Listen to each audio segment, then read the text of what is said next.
What if Kenjaku stole Gojo's body after he died? What if the Jujutsu world's greatest nightmare wasn't the death of Satoru Gojo, but what happens to his body in the seconds following his collapse? Imagine a scenario where the strongest sorcerer of the modern era doesn't just fall, but becomes the ultimate puppet for the most intelligent and patient villain in history. Today, we aren't talking about a heroic resurrection or a triumphant return of the honored one. Today, we're diving into the most broken, technically terrifying, and narratively devastating scenario possible. The day Kenjaku, the 1,000-year-old brain, took control of the Six Eyes and the Limitless. But to understand the absolute annihilation this version would cause, it's not enough to say he got strong. We need to dissect the unholy math behind this fusion. To grasp the scale of this catastrophe, we first need to recontextualize who Kenjaku is. We aren't talking about a run-of-the-mill villain who just fires bigger energy blasts than the hero. Kenjaku is a mad scientist who operates on the fabric of reality itself. He is the second best barrier user in history, losing only to Master Tengen in pure technique, but surpassing him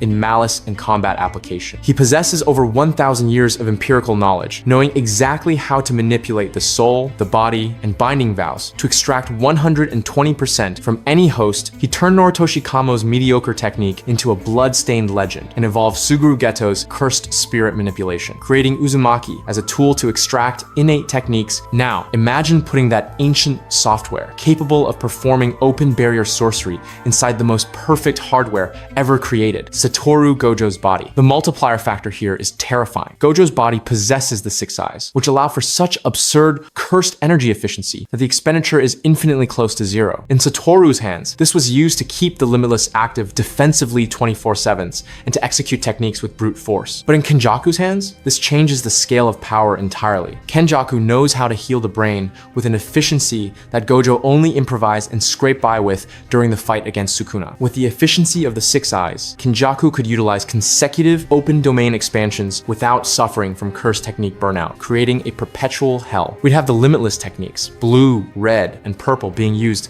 not by the instinct of a prodigy, but with the mathematical precision of a sage who lived through the golden age of sorcery. Furthermore, Kenjaku would retain previous techniques, like Kaori Itadori's anti-gravity system, which, added to the invulnerability of infinity, would make physical combat a logical impossibility for any opponent. Let's go to the point of divergence. In the fateful chapter 236, Sukuna's world-cutting slash silences Shinjuku. Satoru Gojo's body falls bisected, while Sukuna savors the victory, exhausted and mutilated. In this timeline, Kenjaku wasn't wasting time with Takaba in another colony. He was hiding in the shadows of the Shinjuku ruins, suppressing his presence to the max, waiting for exactly this instant kill. He discards Geto's body and performs a grotesque transition, transferring his brain into Gojo's corpse before Ui Ui can intervene. In seconds, the massive reverse curse energy of Satoru's body stitches the torso to the legs. The Six Eyes awaken with a macabre electric blue glow, while Kenjaku's signature stitches form across the forehead. Sukuna, instinctively, prepares for a new clash. But Kenjaku raises his hands. With Gojo's voice, but a chilling intonation, he proposes a binding vow. Relax, Ryomen. I'm not your enemy today. I'll help you wipe the floor with these annoying brats. In exchange, you don't interfere when I initiate the merger with Tengen. Seeing an opportunity for extra fun, and being too worn out to face a refreshed Gojo, the King of Curses smiles and accepts. The most dangerous alliance in history is sealed. Kenjaku is now piloting the strongest sorcerer, ready to turn the battlefield into a systematic slaughterhouse. The elite of Jujutsu High land on the field, but what they find isn't a fight, it's an abattoir. Yuta Okkotsu screams, summoning Rika and expanding his domain, authentic mutual love. Beside him, Higuruma raises his gavel to sentence the King of Curses. But Kenjaku, inhabiting the peak of human potential with the Six Eyes, analyzes the barriers in nanoseconds. He detects the micro flaws in Yuta's weaving and fires a compressed blue at the external junctions,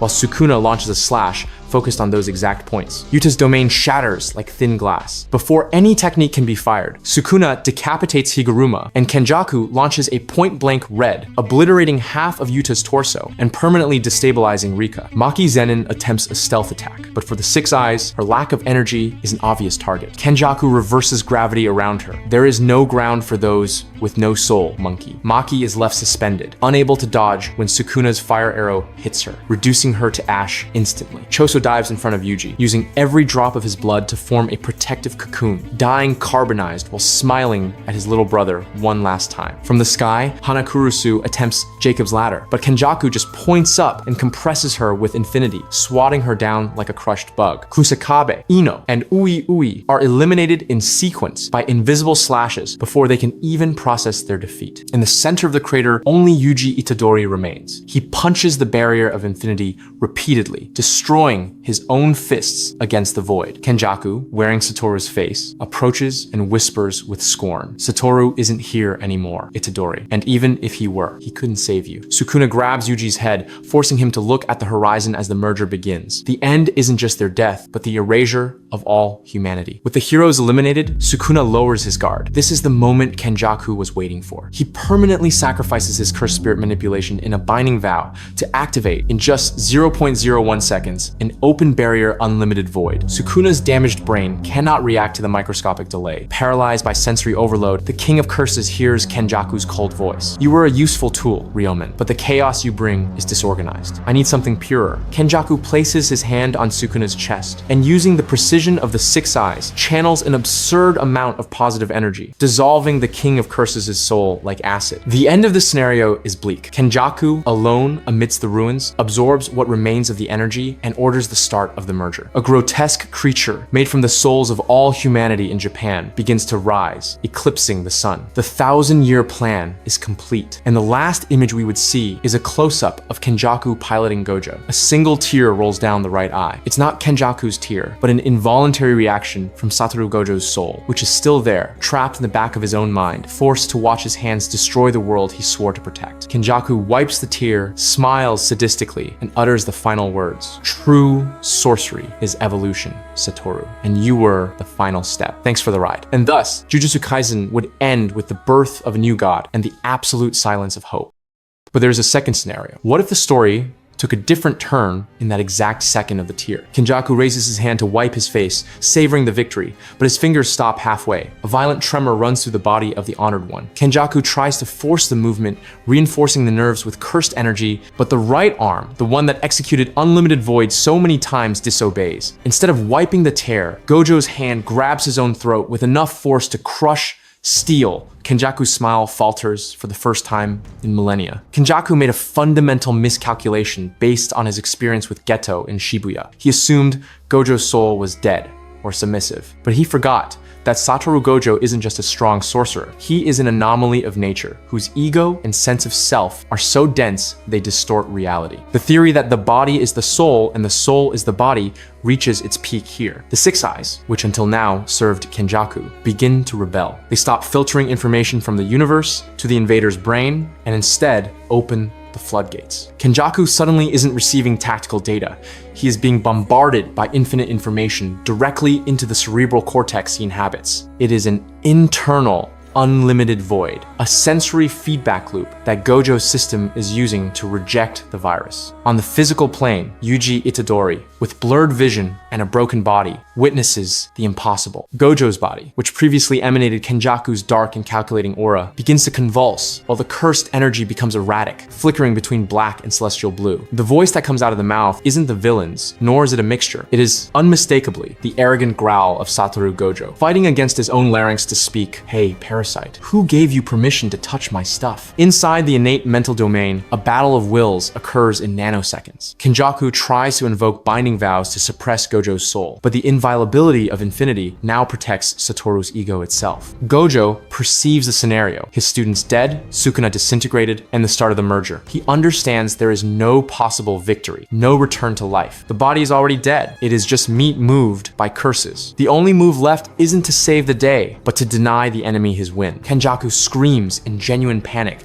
desperately trying to release the merger vow or flee the body, but Gojo locks the motor system. "You wanted the strongest body, didn't you?" Gojo murmurs, blood running from his nose as Kenjaku's brain begins to fry under the pressure of the Six Eyes. Then handle the maximum output. Gojo begins to mix blue and red, but not to fire at an external target. He rotates the technique inside his own center of gravity. Imaginary technique, hollow purple, implosion. A singularity of virtual mass forms in Gojo's chest. It's not a shot, it's a black hole of total annihilation focused on itself. Kenjaku's expression twists in absolute terror as he realizes his entire millennial plan will be erased by the ego of a single man who refused to be a puppet. Gojo's body, Kenjaku's brain, and Sukuna's remains are sucked into a point of spatial distortion. There's no explosion, no noise, and no rubble. Just a flash of purple light that erases the existence of matter within a 10-meter radius. When the light dissipates, nothing remains. Not Gojo, not Kenjaku, not the seed of the merger. The monster was aborted before it could be born. Yuji, the only conscious survivor at the epicenter, stares at the empty space where his teacher was. The silence that falls over the world isn't one of extinction, but of heavy mourning. Gojo Satoru didn't return triumphantly, but in his final act, he proved to be the one thing Kenjaku could never control: incalculable chaos. The strongest sorcerer died twice in the same day, but the second time, he died as himself, guaranteeing that the future, however dark and broken, still belongs to humans, not curses. However, there is a third scenario. What if history had followed a totally different path after Sukuna's death? With the tears of Gojo's soul, Kenjaku raises his hand to wipe his face, savoring the victory. But then the hand stops. Gojo's right arm grabs the left arm with titanic strength. The body begins to shake violently. Remember Shibuya again? When Kenjaku said that the body is the soul and the soul is the body, and Geto's hand strangled him, Kenjaku makes the fatal mistake of ignoring this memory once more. If Suguru Geto's will was strong, Satoru Gojo's will is an anomaly of nature. Refusing to be submissive to death, Gojo's right eye returns to a clear blue. The mouth moves against Kenjaku's will and says, "They still breathe, don't you dare touch them." The body locks up, it's the chance. In this scenario, some Jujutsu sorcerers were still resisting, not fully defeated, and Yuji, seeing the opening, screams for Yuta. Gojo, from the inside, turns off the infinity. Yuji lands a direct hit on the chest. It's not brute force, it's a spiritual impact. He strikes the boundary between the two souls, severing Kenjaku's neural connection. The villain loses control, and his physical brain tries to flee the open skull like an insect. But Yuta Okkotsu is there. With a precise strike of positive energy, he slices Kenjaku's brain, disintegrating the 1,000-year villain instantly. Silence reigns. Gojo's body falls to the ground. But then, the accidental miracle happens. To prepare the body for the battle against Sukuna and the chaotic aftermath, Kenjaku had flooded the system with reverse curse technique at maximum output. He repaired the heart, the nerves, and Sukuna's original cut. With the parasite removed and the body perfectly restored, Gojo's soul simply reclaims the vacant seat. The residual energy of this healing explodes outward, hitting Maki, Hakari, and the others, pulling them out of critical condition. Gojo coughs and opens his eyes. The stitches on his forehead close up. He sees Yuji crying and the others getting up in the distance. He gives that classic, carefree smile. Ouch, my head. What did I miss? Why the long faces? Nobody died, right? Yuji throws himself into a hug. Sensei. Kenjaku's arrogance saved the world. He fixed the strongest sorcerer's body, only to hand it back brand new. The nightmare is over, and this time, everyone goes home. But what about you? Did you like these alternate endings? Do you think Gojo could take back his body like he did here? Or would Kenjaku dominate forever, leading to the dark merger ending? Drop your opinion in the comments. And hey, if you like this insane theory, you need to check out my other video. Go on, click right there. See you in the next video.